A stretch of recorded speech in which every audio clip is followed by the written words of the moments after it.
Hey, welcome back to another episode of All Sports with Joe and George. How you doing, Joe?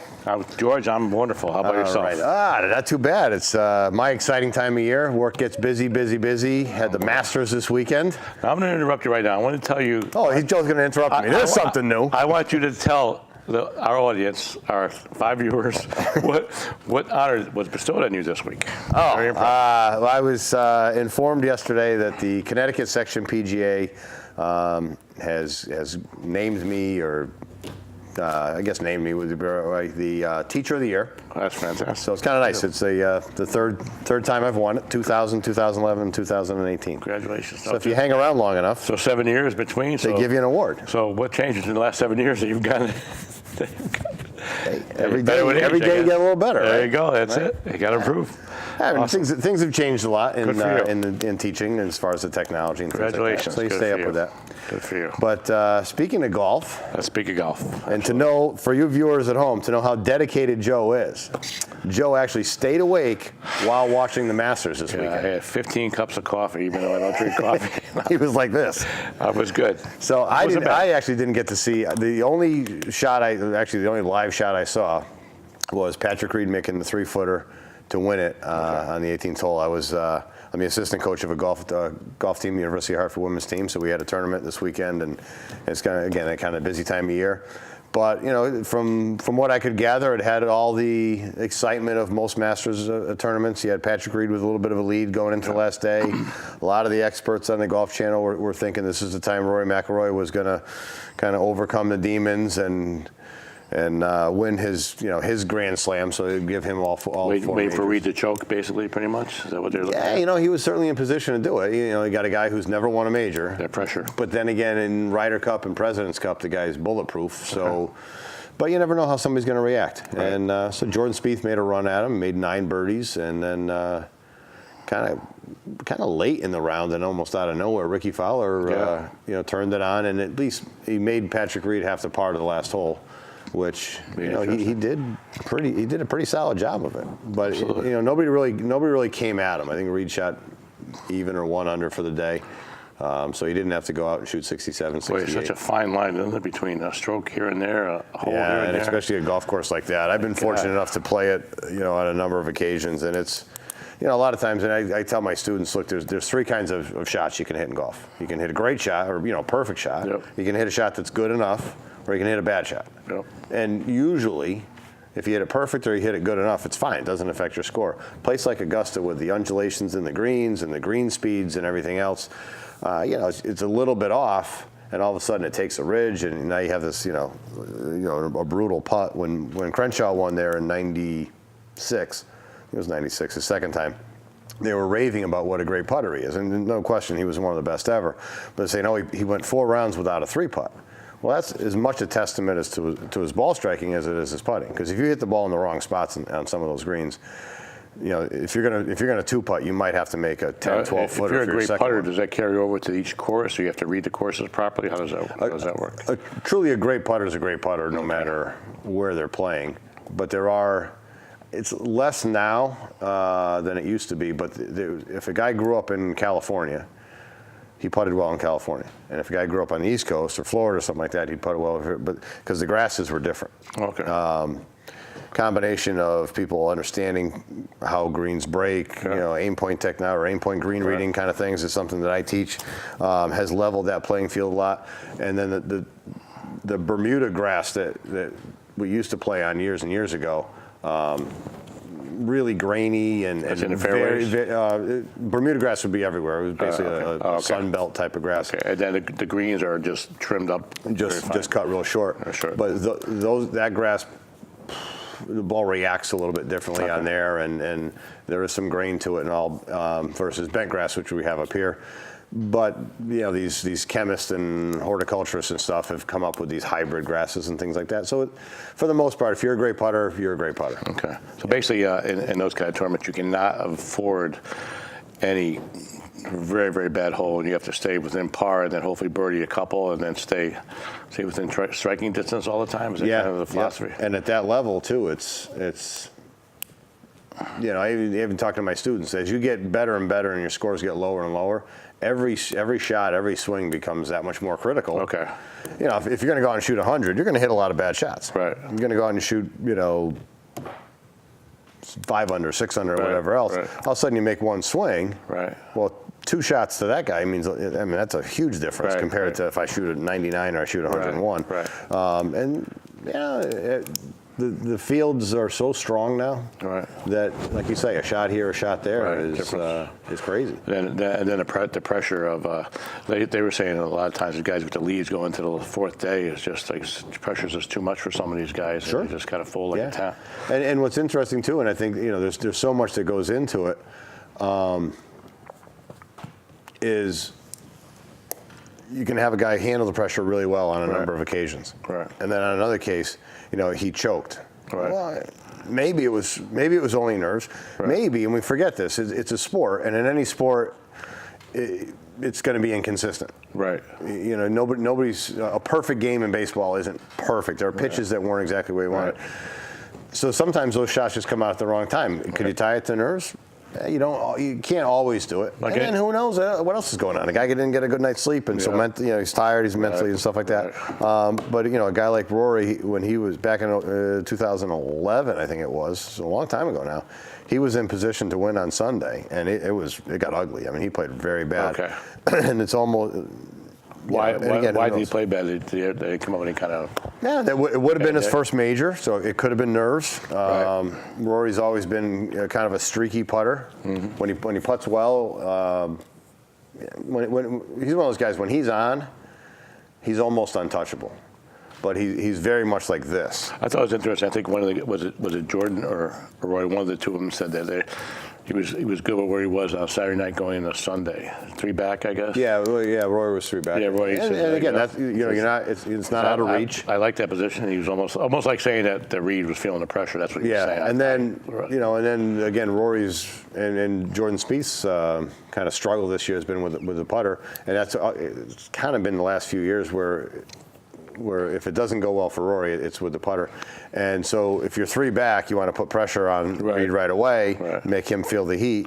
So he hits it in there to 5 feet on the second hole for eagle. And really hit a lousy putt. So now you have a chance to go 2 under on 1 hole, and all of a sudden now, I think it actually would have been tied with Reed because Reed bogeyed the first hole. So there was an opportunity lost at the very beginning. This Spieth. He shoot a 63 or 64 last day? Let's see. He made 9 birdies, and then he ended up. So he was 8 under. He ended up bogeying the 18th hole, so 64. Yeah. Wow. Yeah. Now, what about? I did hear something about Patrick Reed was voted the second most disliked player on the tour. Did you ever hear that? I haven't heard that. I did hear. I don't know where they got that from. Whether it's a poll that they pull the players. There are some people out there, and they do some polls. There was one that I think there was one a couple of years ago where Ian Poulter was voted the most overrated player on tour, or something like that. Reed's he's a very fiery guy, and he's one of those guys. You can almost say like when Rex Ryan was coaching the Jets. I used to say this. I'm like, you either love Rex Ryan or you hate him. And in the first 2 years, if you were a Jet fan, you loved Rex Ryan. And Patrick Reed's kind of that way. He's very fiery. He's very boisterous, which traditionally in golf is not something you see. And I'll go so far as to say that his antics at Ryder Cups and President's Cups, it's kind of over the top. Me being around the game my entire life, it really breaks with tradition, and I think that does rub some people the wrong way. Unfortunately, the story came out this week that Patrick Reed and his wife got married when he was 22 years old, and he was getting some pressure from his family that he was too young to get married. And he just ostracized his family. He hasn't seen his family. His parents have not seen their grandchild. And they have 2 kids too, right? It's too bad that it comes out. But I mean, in today's day and age, you're not going to hide something like that. So I don't think that helps his image. I also heard that he was dismissed from the University of Georgia's golf team because he allegedly stole some of the equipment from one of his teammates or something. There was speculation. Well, he got into a couple alcohol incidents, which is, I'm not saying it's right, but a lot of college kids do. That doesn't help. And then there was some speculation that he was actually was cheating during qualifying rounds. So a college tournament, general stroke play tournament, a team's going to bring 5 players. Most teams will carry 8 to 12 players on their roster. So every school does a little bit differently, but there'll be you might have a qualifying tournament. So you're playing against your own teammates to see who's going to make the trip to the next event. And there was some speculation or some accusations that he was cheating. That was at the University of Georgia, and then he ended up playing and winning a national championship at Augusta State. So Augusta, Georgia is a pretty special place for Patrick Reed. Yeah, wins his first major there. Augusta State. Do they have any other football team? Any other teams or anything? I never heard that school. For a little window there, they became a powerhouse in golf. Yeah, okay. Yeah. And a little local tie, back when was going back a few years ago. Patrick Reed was not an exempt player on the PGA Tour. He would go to these Monday qualifiers, and so the Monday of an event. And this is back when I was teaching over at Gillette Ridge. Gillette Ridge would host it. So that Monday they had a pre-qualifier, and then these guys with some stats would just come in. The low 4 scores get a spot at the Travelers Championship. And Patrick Reed still holds the course record at Gillette Ridge. He came in, I think he shot 63. Wow. Justine was his girlfriend at the time. She caddied for him, and I remember saying to him, he was sitting there, he was sitting on the porch, or on the patio, looking at the scores as they came in. The scoreboard's going up. No electronic scoreboards, guys actually handwriting. And I went over and I said, you're good. You can, there's no reason for you to stay, because he would needed 4 more people to shoot 63 or better, and then lose in a playoff, which isn't going to happen. Right. But and then he made the cut at the Travelers, and that was kind of right as he was, kind of coming into his own and earned his tour status. Okay. So very good. Yeah, and the weather's kind of warming up. It's trying to warm up out there. Yeah. So golf season's kind of getting there. Just about every course is open now. High school matches are starting. So what's the next major for pro golf? Next major will be the U.S. Open. When's that? Middle of June. So the Sunday of Father's Day. Is that New York? It's out on Long Island, at Shinnecock, which is they've hosted it a number of times. Oh wait. Yeah, so you got nice. U.S. Open in June. Okay. Open Championship in July at Carnoustie this year, and then the PGA Championship will be in. Basically 6 weeks between tournaments type thing, or how long between? Does it vary? The U.S. Open and the Open Championship is no more than, I think it's maybe 3 weeks. Okay. Yeah. Okay. Now Tiger didn't do anything. Tiger's kind of a no factor. Kind of a real. What did he end up finishing? Turnaround. It was like T26, tied for 26 or 28th or something. Okay. I think he shot 3 under last day. Had a pretty decent day. Okay. But his struggles coming into this week was, he couldn't drive it. He could stand on the beach and hit driver and not hit the ocean. He was just everywhere with the driver. Wow. And then this week he drove the ball pretty well, and he couldn't get his a lot of people thought that he had a shot at winning the Masters, didn't they? He's one of those guys. If things go the right way for him, whether it's next year or 3 or 4 years down the road. Right. Augusta National is one of those golf courses that it's a little less age sensitive. I think it's a long golf course. There's no question about it.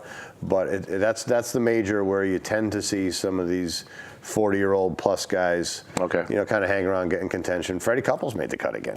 Okay. And Bernhard Langer made the cut. So, wow. It is one of those events, and a lot of local knowledge there too. I think. Right.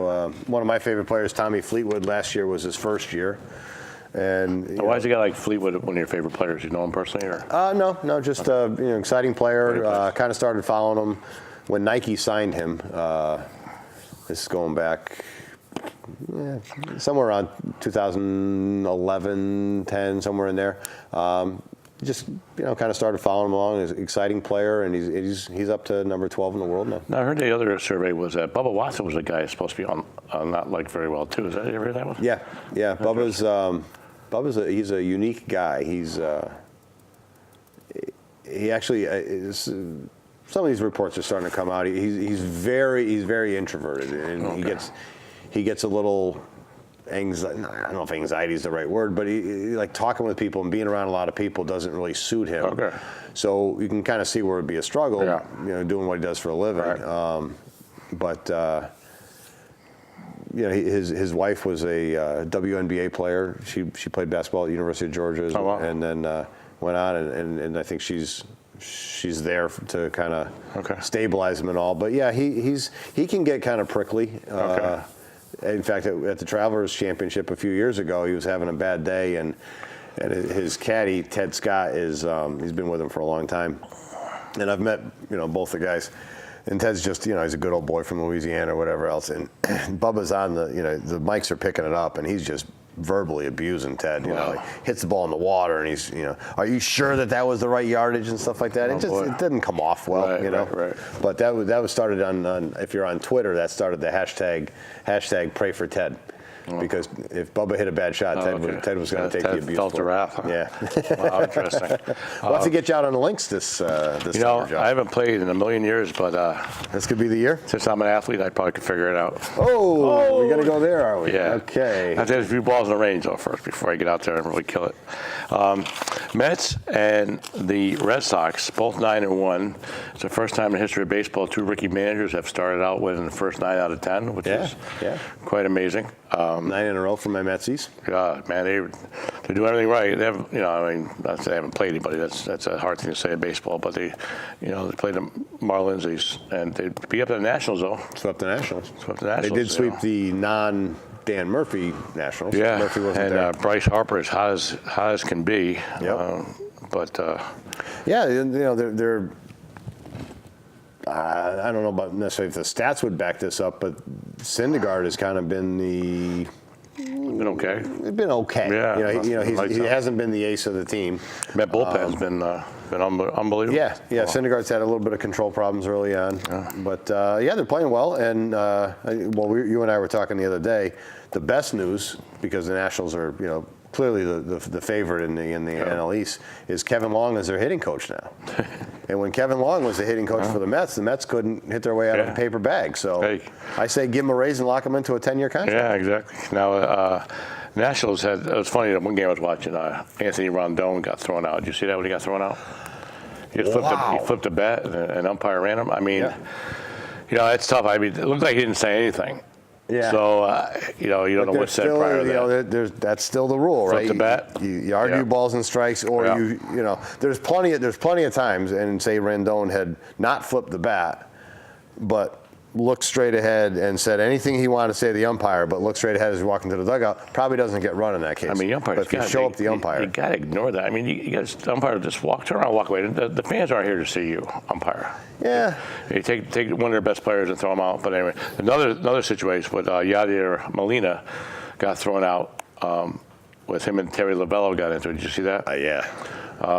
That looked like it could have really escalated. Evidently, from what I saw, don't say what they said. No, but I saw the replays. It looked like the umpire called a couple of strikes that were low. They looked low, but he was consistent with that. Yeah. And then Lovello came out and probably questioned the strike zone, and then Molina must have said something to him, and then Lovello swore at him a couple of times, and then Molina's reaction post-game was, you say that word to me, we're fighting. Yeah. And that's basically what it was, and you can understand that. Yeah. So Lovello got suspended for 2 games, and no, 1 game each, I think, but Molina's appealing it. So they might overturn that. So they each got a 1-game suspension, the umpire and the... No, the Lovello and Molina. Okay, got it. But Lovello's not appealing it, but Molina is, which maybe he'll get overturned because the other guy admitted to it. Lovello did admit that he swore at him twice. Yeah. So I said something I shouldn't have said. So but that was another. Them's fighting words. Yeah, you really rarely see an opposing player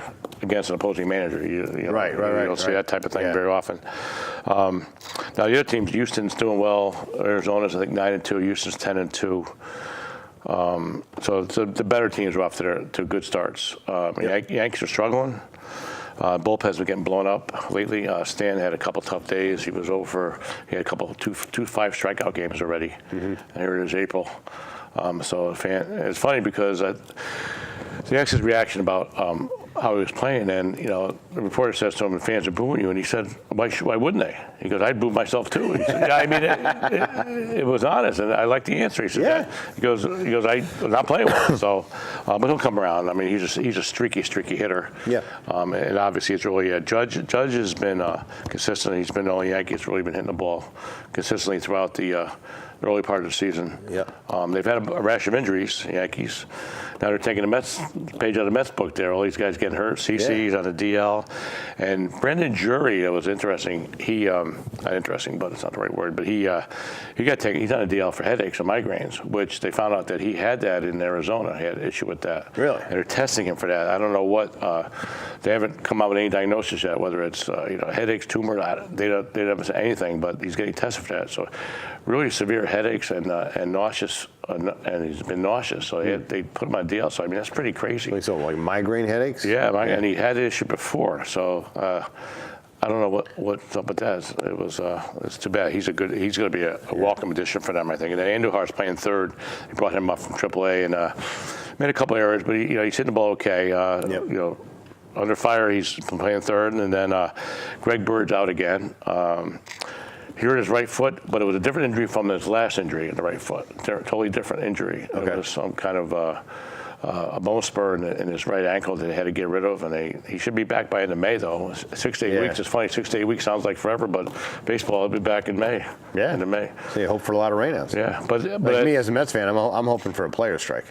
We're in first place. Let's just. Well, the thing is with the Yankees, so they got this Tyler Watson to play first, and they got Neil Walker. They moved him around first, second. So when you look at Neil Walker's signing, was almost a genius because he could play both positions, and he's been. They've been moving him back and forth. He was a decent bat with the Mets. Good player. Yeah. Professional hitter. Yep. Speaking of injuries, going back to the Mets, Travis d'Arnaud is on the disabled list. They're going to hopefully in the next week they'll know, but he actually might have to have Tommy John surgery. That's terrible. Yeah. Kind of rare to hear that a non-pitcher. It's a long recovery. Again, that might explain why he hasn't thrown anybody out stealing second in a long time too. You got Plawecki. I don't know who would be their other catcher. They brought up Thomas Nido, who's that is okay. Nido. It's like the 111th prospect or something like that. They have a vet down there in AAA, but I think they got Jose Lobaton. Yeah, they signed. But I think he's more of a keep him in AAA, work with pitchers type of thing. Yeah, right. Kind of a Crash Davis, if you will. Right. Now, say with the Yankees, Hicks should be coming off the. Well, more to talk about with them right now. Hicks is coming off the DL. He's got a minor league rehab. Yep. Clint Frazier's still out. I guess he's coming back slowly off a concussion, which is it's a shame too because they had this kid playing Shane Robinson playing left field the other night. I'm like, who the heck is this guy? Yeah, where'd he come from? Yeah, I didn't even heard of him in AAA. They got some outfielders down there because what's his name got hurt? They had another outfielder get hurt. Billy McKinney hurt it. He crashed into a wall. He had a call up. He's out now. Yep. And so I just have all these. And Ellsbury's still out. He still hasn't seen the field yet. Yeah. And then Sanchez had cramps in his lower calf muscle the other night, and they sent him out for a day or two. He was able to hit the other night. But, so they're getting hit with all these different injuries. Sounded like the Mets. Well, it goes to show you, man, you're one play away or you're you got guys going to deal. Guys got to step up and get up when they have the opportunity. They got to take advantage of it. Yeah. These minor league guys, and it's a quick window that can close for you. Yeah.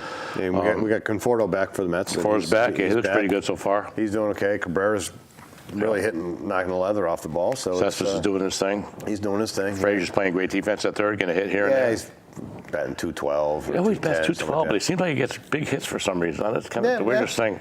Yeah. Situational hitting. Rosario's playing well. He had a couple hits in there. Yeah. He was kind of untested coming in. Cabrera had 2 home runs the other night.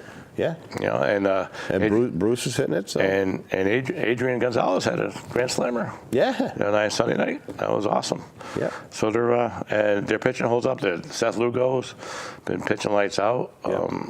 Their bullpen's been great. Like you say, Gesellman, Robles out of the bullpen, stuff like awesome. that. Familia had a Blevins here and there to a lefty 4 or 5 hitter. out save the other day. And Callaway's been making all the right moves. Been doing a great job as a manager. I think it scares me a little bit, obviously, to see your closer getting more than 3 5-out saves. Yeah, he had a 5-out save. Wow. We haven't even gotten to halfway through April. Right. They got Swarzak. I think Swarzak should be back at some point, I guess. Yeah. And then Vargas, he's still on. Vargas was going to, I think, make a AAA start here in the next week or so. So they brought up Zach Wheeler to take Vargas' spot and starting in the rotation. I think that's today, actually. And that was, this pitching staff that they've been building over the years. was last week or depending on when this airs, it was the first time that you had Syndergaard, DeGrom, Harvey, Matz, and Wheeler start 5 consecutive games. Right. As an indication to. Watch that Sunday night game. Harvey pitched pretty well Sunday night. Was it Sunday night? Down in against the Nationals there. Yeah. Did all right. I mean, they gave him a lead, and he did okay. Hung in there. Came out of the game with a lead, 5-4, and ended up winning the game. He's he's a good third starter, really. Yeah. Oh, yeah. From what he's been doing. Yeah. Crazy thing is that he's a third starter a couple of years ago. He was a Dark Knight a couple of years ago. I heard a great interview with Bobby Ojeda was on, and he was talking about talking about Harvey, and obviously things didn't go according to plan quite well. The book isn't closed yet on him. Right. But he was saying he got this Dark Knight tag. Right. Before he'd really done anything. Right. And he kind of bought into that. Gotham and everything. So he bought into all the hype. Yeah. But he hadn't yet produced it. Right. And then he was a single guy in New York and dating all these supermodels. And every time he's out, he's getting, he's getting clips, photographs and stuff. And so that, his image of a single playboy in the city went along with the Dark Knight, and those combinations really, that's kind of modern day Joe Namath. It's true. Yeah. It's true. And it's kind of tough. And if you have any kind of hiccup on the field, the press is going to be all over you. For me, you should have been out with the supermodel 2 nights ago. That's why he gave up the home run. I mean, and then you had what was last year? He ended up missing a start. Yeah. That and the other thing, and it was. Again, you're in New York City. Did you see the time? Somebody's going to see you. He was in New York City at a club at 4 o'clock in the morning. I thought it was interesting. I don't remember a couple of years ago. I'll never forget this. I was watching the Mets play the Dodgers on the West Coast, and he was pitching on the mound. He had a nosebleed. Okay. Just speculation. I know. Yeah. I mean that adds to what they were saying on the West Coast, this and that. Yeah. But I guess the point is that you can't do anything without people noticing what you do or don't do. Yeah. I mean, you got to watch every single move. Whether it had a legit nosebleed, fine. Whether it's something else. Yeah. But I mean, people are going to speculate. People are going to say what they want, and it's out of your hands sometimes. That's the tough thing about being a pro athlete. Yeah. Now let's go. I'm not going to go to Odell Beckham. The NBA playoffs start. Joe's passing on speaking about Odell Beckham because tonight is not the 4-hour show. We go to Omar Minaya too. Now the NBA, I think they have a game, a couple games tonight that are going to basically decide NBA position. Yeah, they got the playoffs starting. The interesting thing is, the only thing I can say about the NBA playoffs is that I would not want to be a team out west to play OKC in the first round. Yeah. I would not want to do that with the way they could beat you. They've got, I guess Houston's the top seed. The Warriors number 2 seed. Out west, and then you got everyone else fighting for position. Portland and Utah, everybody else jockeying for position. Who plays who? Mm-hmm. So that's going to be a dogfight to the end. Now the Eastern Conference, you've got I think the Cavs are third or fourth at this point. Toronto's 1, Celtics are 2, I believe. Mm-hmm. And then they're going to jockey for who plays who. Celtics lost Kyrie Irving for the year, so that could hurt, obviously could hurt them, impact them a little bit. Yeah. But they play such good defense. How far they go, they might win a round or two. But then after that, they have enough to beat LeBron. Combining a little golf and NBA. So Reed won the Masters Monday night. The next night he's up in New York, and that's kind of been the tradition. Is the Masters champion comes up to New York, and we'll do like morning talk shows, Good Morning America type stuff or whatever else. And so he goes to a Knicks game, and somebody's saying, first place at the Masters and you win tickets to the Knicks? What's second place? Rangers playoff games? 4 tickets to the Knicks. Well, and plus, touch on the Masters again, that one guy actually sprained his ankle on the... Tony Finau. Yeah. Yeah, he made a hole-in-one on the par 3 jumped up in the air tournament and was kind of, horse playing down. Clearly something had happened before because he kind of popped it back in. Yeah. Took some rehab. Actually went out, played really well on Thursday, and made, I think it was 6 consecutive birdies on Sunday to get to a top 10 finish. Right. Awesome. Yeah. That's pretty cool. We could do our projection for the NFL draft because that's coming up. This show will air right before the draft. Now, the thing about the draft is just incredible. The jockeying for positions and all the speculation of who's doing what, who's moving up and down the board, these mock drafts everywhere.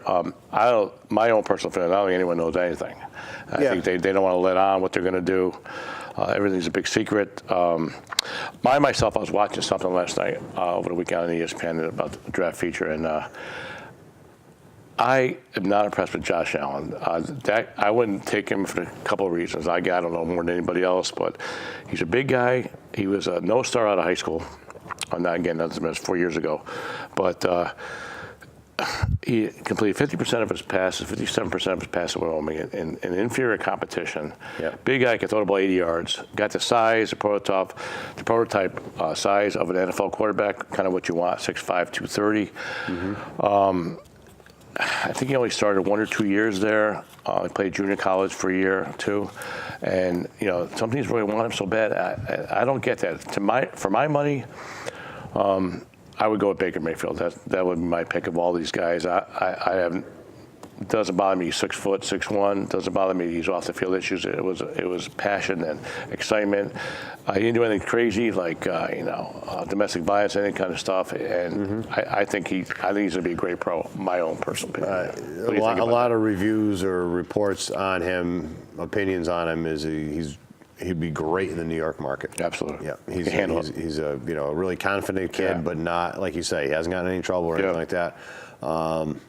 He had trouble that one time. It was videotaped that he was with his girlfriend, and the police tried to stop him. He ran away, and he's like, "Are you kidding me?" He was yelling, but he was just—I don't know why he was running. He thought he did something wrong, and it turned out to be nothing. And that went viral. Yeah. It was a couple of years ago. That's kind of started the ball. And then he planted the spear at Ohio State when he beat Ohio State. And then another time, I guess it was Kansas, he went out for the pregame introduction. They didn't shake hands, and he made some gestures and whatnot. I mean, immaturity, poor decisions, absolutely. Yeah. But I think he's going to be. I think he's got that it factor, and I think that he's going to be. Most of the, and again, it's the draft, and everybody's trying to speculate on everything. Most of the mock drafts that you see these guys doing, I haven't seen anybody get. So you got Browns, Giants, Jets, all in need of quarterbacks. Yep. I don't see any of the experts picking Mayfield. They don't. So you might have heard it here first. They think he's the 4th or 5th best quarterback to be picked. Now, Bills are what, 5 or 6 or something like that? Bills are 12th, I think, in the draft. Okay. Yeah. The thing is, who needs a quarterback and who's going to take one? Now, the other thing is that, for me, I don't understand this, and maybe someone can help me understand this. It seems like these 5 quarterbacks, are the only quarterbacks on the face of the earth. There's going to be 5 new ones next year, and the year after that, and there's always new guys coming. And there's other guys, around the country that can play that are also coming out for the draft. Yep. This kid from University of Richmond, his name is Reinhold. Looks amazing. It's kind of like a Tony Romo type thing. Such a small school. My point is that I would always draft an immediate help, the best athlete at that point, and not someone that's going to help me a year, 2, 3 years. You don't know if you're going to be there 2, 3 years. Now, the only other thing is that as a Giants or Jets, you hopefully don't want to draft that high ever again, because that means you had a lousy season the season before. Right. So there's all kinds of. For me, like I said it before, I'll say it again. I hope to God the Giants take Barkley. I just think he's a once in a generation player. He's he can do everything very well. He's Ezekiel Elliott, Todd Gurley, and he's an amazing individual as far as attitude and teamwork and just an amazing person. His father grew up in Brooklyn. I just think he'd be a perfect fit for the Giants, and I'm rooting for that. Otherwise, I think they might take Bradley Chubb of NC State. That's the other thing they're looking at. Yeah. I don't think they're going to take a quarterback, the Giants. I just don't, for some reason. Because I think they got to delay for 2 years, and if they get one of those quarterbacks, they're not going to help them. And like I said before, is Davis Webb. You take Darnold, Josh Allen, and Josh Rosen. Is Davis Webb better than any of those 3? I think Davis Webb at this point are probably better than any of those guys, just based on experience and who's gone through as a first-year pro last year. Yeah. That's my own personal feeling. And if Eli were to get hurt, I think Davis Webb could hold the fort. Whereas throwing one of these other guys in there, in relationship to getting a Barkley or a Chubb, I would take one of those guys. How do you feel about that? What do you think? Yeah, I look at it, are these the only quarterbacks on the face of the earth? Clearly no. But quarterback classes like this don't come around that often. Right, exactly. That combined with a lot of teams that need quarterbacks. Right. I mean, the Jets have most of my adult life have not had a quarterback that you knew was, for the next 5 or 6 years, this Right. guy's under center. And the problem is there's no guarantee that one of these guys will be that. No, That's the problem. No, there's no guarantee, but there's no guarantee in anything. That's right. You That's can why it's always say that. Right. So, I mean, this could turn out to be. Who do you think the Jets take? If they had their pick, and it didn't matter who picked 1 or 2, who do you think the Jets would take? That's the question. I still would go Rosen. Okay. I think Rosen he's a more accurate passer. The best pure passer in the draft, I think. More so than Allen or Darnell. than the Southern kid. What's his name? Darnell. Yeah. Yeah. Darnold. Darnold. Yeah. To me, I think Rosen's probably the best. Now they say it's interesting about Rosen. Rosen's they say he's comes from a very wealthy family. Mm-hmm. Father's an orthopedic surgeon. Yep. Mother is, what is the mother? Mother's a real estate agent or something like that, and a lot of money. And he said if he didn't have football, he'd be fine.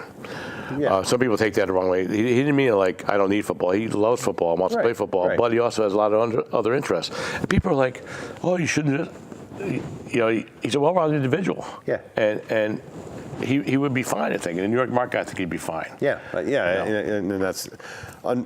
Josh, I was going to say unfortunately, but like it or not, there has to be a fit. Now, Josh Allen is an interesting case. He grew up on a farm. They have the Allen Ranch, and I think it's Oklahoma. I don't know where he's from.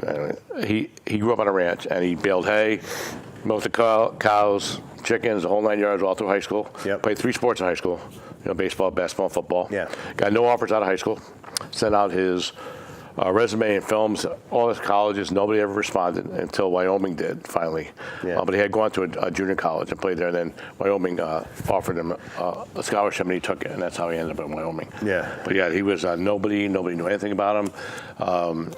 He's like one of these big, strong country kids, a farm kid that's like got that brute strength. Mm-hmm. And I saw him in especially the night he threw the ball 80 yards.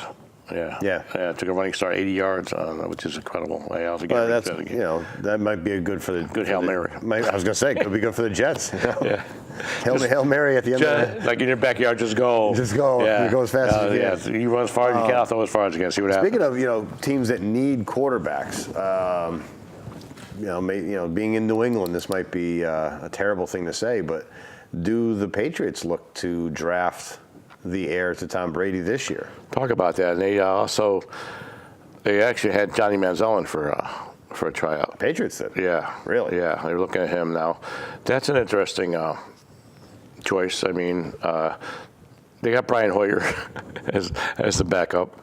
They probably don't need a backup, obviously, because the TB12. TB12 is very pliable. But they might draft a quarterback. My guess is they'll take a quarterback in one of the later rounds. They have a bunch of picks. They have They have the 23rd and the 31st pick in the first round. They have 2 late picks first round. But they're looking to. I think they're going to look for another wideout. They got enough backs, maybe another lineman. What's his name? They did release the defensive player that sat out for the Super Bowl. What was his name? Malcolm Butler. Malcolm Butler. He signed with the Titans. Yeah. Him and Deion Lewis both signed with the Titans. So now that he's a Titan, maybe we'll hear the story. I think eventually it'll come out. Yeah. It's going to come out. Yeah. I heard something, staying on the Patriots, tight end. Gronkowski. Yep. He was talking. There was that post-game interview about you're going to retire. Where did you hear that or whatever else? Some reports coming out of there that he and Belichick is just it's escalating. Yeah. They're just keep knocking heads. Kind of do different personalities. Now who that source is or something, I don't know. Yeah. But that might be something to do with it. And does he retire, which he certainly can. He's like you say, he's got the money to do it, or and just end it. And I think the problem there is do you sign him to a long-term deal, 1-year deal, and if you're the Patriots, he might retire and he's injury prone. We can't sign him to a long-term deal, especially with a guaranteed contract. And if you're on Gronkowski, he's probably like, I want a guarantee just in case I do get hurt. So I think that's a big bone of contention there with that, Yep. as far as that goes. The things that we don't know as a public is the money and negotiations and what goes on with the agents and everybody and what they're saying, what they're not saying, what they want, what they don't want. That's got to be a very complicated process. And then you nowadays. add the other level in the NFL is everything's salary cap. Yeah. So okay, it's going to be 3 years, but this much money is going to be this year because they've got to work with everybody. Now the big bully, Richie Incognito, is going to retire. He said yesterday, the big bully, guy bullied the guy in Tampa Bay, and then now he's at the Bills, and he was saying that he has kidney issues and health issues, and he's stressed out, and he's thinking about retiring. Now also, his contract has been negotiated too, so I think it might be where I'm retiring, then maybe the Bills say, "Oh, don't retire. We need you. Here's what we're going to do." So you don't know what the truth is. Like we're saying about in the draft, all that misinformation and everything else.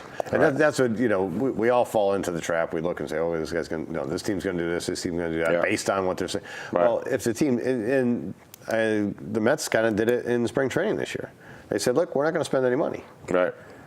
Well, they did, and this isn't the first time they've done that. So, when they saying something is one thing, and you just got to kind of watch and see what happens. The thing that's so impressive about the Mets is they spent money, but they spent good money though. They've had nothing on Adrian Gonzalez. That was a gift. Right. Todd Frazier was a good deal for what he got. Cheap. Yep.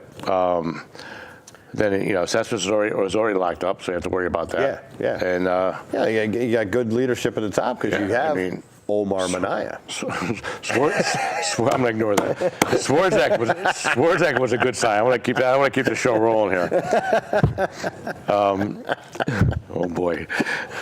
Now the other thing with so the Omar Minaya and Odell Beckham thing. If you haven't seen episode, I don't know, 4 or 5. I think they've actually pulled that one off the air. We got to bury those two topics right now.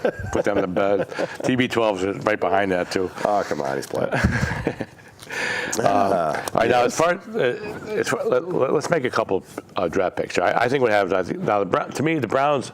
The reason why they're so inept at what they do is if I'm them and I got 1 and 4, I take Barkley at 1 and I take a quarterback at 4. That way you get your franchise running back, you get a franchise quarterback, and you're good for maybe for the next 10 years, maybe. Mm-hmm. Yeah. Now they're so dumb. I think they're going to take a quarterback at 1. Because to me, all 3 quarterbacks are relatively even. And who would they take? They're going to take Darnold. They'll take him at 1. I think the Giants take Barkley at 2. I think the Jets take Rosen at 3. I think the Browns take Chubb at 4 is what I think is going to happen, or Quentin Nelson. But I think they take Chubb at 4, and then they have last year's number 1 draft choice, Myles Garrett and Chubb on both ends, 2 edge rushers, and that would be pretty neat to see, and they'd be all set. Because they got Carlos Hyde from the Niners as their back, so they don't really need a back per se, unless they want to go with another back. I mean, now the Broncos are at 5.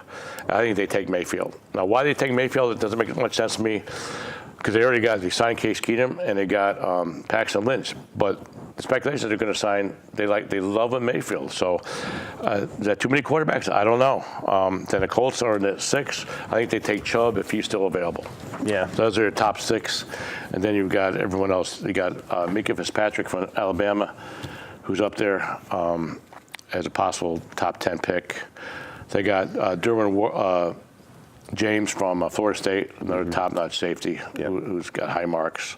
I think those guys go in the top 8 or 9. I kind of feel like the Broncos are going to trade that spot. Think so? It's a 5 spot. Yeah, I don't know what they're going to. They need a lot of help. I guess they're committed to Keenum. I think Keenum's a good quarterback. I think it's a fine. Yeah, I think I mean, he's a guy. I wouldn't wait another draft pick on another guy if you got Keenum. I don't understand at all. And Paxton Lynch. I mean, remember he was 2 years ago. He was up there with Carson Wentz in the same discussion, and then all of a sudden everybody forgets about him now. I mean, it doesn't. It's another thing that doesn't make sense to me sometimes. Yeah. Some of these guys. I think the Jets take Rosen, though. I think Darnold goes to Cleveland. I think that if I had to make an educated guess, and I think the Giants take Barkley.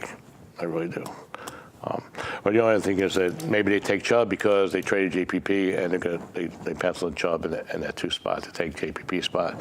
That's the other thing. Yeah. But again, who knows? The Browns. I mean, Browns are in a great position with the 2, 1 and 4. The 1 and the 4. Given that there's 4 pretty darn good quarterbacks. Right. Do you go with the running back first in the first round That's what I would do. and then do it that way? That's what I would do. Then you Yeah. get them both. You take a quarterback. I mean, You might not get the quarterback that you that's had put that's number one on that's your a board. downside. If you're Yeah. so in love with Darnold as opposed to the other guys, and they probably will take him at 1. Yeah. Now the other thing I was watching another special with Nick Chubb and Sonny Michel on Georgia, the running backs. They're both seniors. It's an interesting story about those two. They both graduated. Roommates, best friends. Michelle is like a dude, like a rapper type of guy. Okay. And Nick Chubb is dude. Nick Chubb is totally laid back, country western type of guy, kind of just like mellow. Yeah. Totally opposites, but they're best friends, and they're both great backs. Both about the same size too. So when they're driving in the car, who controls the radio? I think Michelle does. 'Cause Okay. he's the alpha dog. The other guy is more of a like, yeah, okay, whatever you want, pal. So those two stay together and best friends. They should go. It's hard to see running backs. Usually don't go in the first round at all. Very rare, unless you're like a Girly or a, Certainly less, or Leonard Fournette or one of these guys. but, the McCaffrey. game has changed so much. Yeah. So I don't know where they're going to go, but they've got those two. They've got Darius Geis from LSU, is another great back. So there's a lot. I think this is one of the deepest, if not one of the deepest drafts they've ever had in a long time with these players. Anybody coming out of UConn going to get drafted? There's a couple guys that have gone to pro days. There's one big tackle, I forget his name, kind of a long name, and he's had a couple of trials. But Lamar Jackson is another interesting guy. A lot of teams like him as a quarterback because of his athletic skills and the speed. And they say some guys recommended, including Bobby Petrino, say he should have stayed another year. Yeah. Need one more year of polish, which that's a tough call too. He could have came back another year and really rocked it, but he came out too. You got a couple of linemen. You got that Quentin Nelson from Notre Dame and Mike McGlinchey from Notre Dame are two stud linemen that now where they're going to go first round where and who takes them. That's I think a tough thing. It's not always the case, but I think in this year's draft, I think the linemen on either side of the ball, it really has to go into picks 11, 12, 13, Right. kind of middle of the. Remember a couple of years ago, everyone was taking a defense tackle, offensive tackle number 1. Yeah. That was a couple of years ago that happened. Yeah. The guy from Kansas City, and then a couple other guys. But I mean the Jets in their hallowed draft history that they have, plenty of times have used their first pick on defensive linemen, and so they don't necessarily follow the rules of quarterback first. I think. But again, that of course depends on. Now the other thing too is with these drafts. I mean, obviously your choice is predicated on who's left and who does what. So I mean, you can't even. It's hard to even speculate who does what. Depending on who goes before you, and then some guys are just. And there's stuff going on right up until, if the New Orleans Saints are on the clock until that clock hits 0. Something can happen. They can trade that spot to somebody else. Right. Or whatever else. I saw Bill Parcells interview a few years ago, and he had a couple criteria for drafting certain players. And for instance, a quarterback one of his criteria for drafting a quarterback is he has to have 30 starts in his career, which is interesting. Mitch Trubisky had 10. Yeah. So another thing is you have to play in a pro-style offense, which is not you have to, but preferred to. Yep. Certain size he wanted, and if you didn't fit this criteria, he'd just cross you off. Well, he wouldn't even look at you. Yeah. Now Jimmy Johnson has a rating system. He rates all these athletes coming out, X amount of points for this, X amount of points for that, height, weight, speed. What their score is on was it the Wurlitzer, that personality test they give them? Was that in there? Yeah, that's a Wurlitzer. It's not Wurlitzer's a piano, isn't it? Did I pass any intelligence test, Joe? I know what you're talking about. But you got to have 30 starts, so that would have taken Tom Brady off the board. But I absolutely agree with that. You got to have a quarterback who's played in a pro-style offense, because how many times do we see these great electric quarterbacks that are running and scrambling and this and that, and they just flame out in the NFL because that's just not that game. Yep. Yeah, now RG3 signed with the Ravens too, as their backup quarterback. Did he get hurt yet? See that? Not yet. No. Yeah, he's got a new hairdo too. I saw him. It goes like it's like that kid in Play. Remember those two guys? He's got a hair that looks like an ice cream cone. Yeah. Joe just referenced Kid and Play. You might want to rewind that and play it again. A long time ago. A long time. Now, what's his name is still out there? Colin Kaepernick still unsigned? No talk of him. No mention of him. Yeah. He's kind of, I wonder if he regrets what he did as far as the protesting and all that. Now, it really kind of ruined his career in many ways, It defined his career. It did. I mean, nobody wants to take on that. I'll still say though, if he was putting up huge numbers, despite the controversy of sitting out the national anthem, somebody would have picked him up. You would think. His numbers were really tanking when that happened. Yeah, you would think. Yeah. Was he even the starter when he first started? I believe he was. And then he had a couple injuries. But yeah, he was a spot starter, and then they were going with him and Blaine Gabbert. They were going back and forth with those two. But then, then all the publicity started, and then he kind of blew that. Rumor has it that Jeff Hornacek's going to be fired by the Knicks at the end of the season. I mean, it's just James Dolan's got to be. I don't know if you call him the worst owner of pro sports, but he's got to be. I don't know what they're doing in the Knicks. The Knicks used to be a proud franchise, and now no one wants to go there. Yeah. They have any good players. Every year, the same old thing. Porzingis is hurt now. Who knows how he's going to come back? They have no kind of plan. They have no continuity. They went through the Isaiah Thomas era. They went through the Phil Jackson era, and now if they fire Hornacek, I mean, just keep on changing. I guess you have to develop a philosophy, and if it's sound enough, and stay with it for a while. Just let it play out and see if it does do anything for you. But no one wants to go there to play for Dolan. I think is pretty much, unfortunately, what it is. Not they would like to play in New York, but I think Dolan's just a tough owner to play for. And that was when Belichick, jumping sports here just for a second, when Belichick, after 12 hours of being the head coach of the Jets, that was one of the things. Is it was either Dolan or Woody Johnson was going to own the team. Right. He didn't come out and say that. Yeah, Mr. Hess didn't pass away. He would have stayed there. Right. In theory. Right. But Belichick never came out and said that. I was, if Dolan had a chance, I was not going to play under him. He never said that one person versus another. It was more like the indecision of what was happening there. Like we said, that old adage, people don't quit jobs, they quit bosses.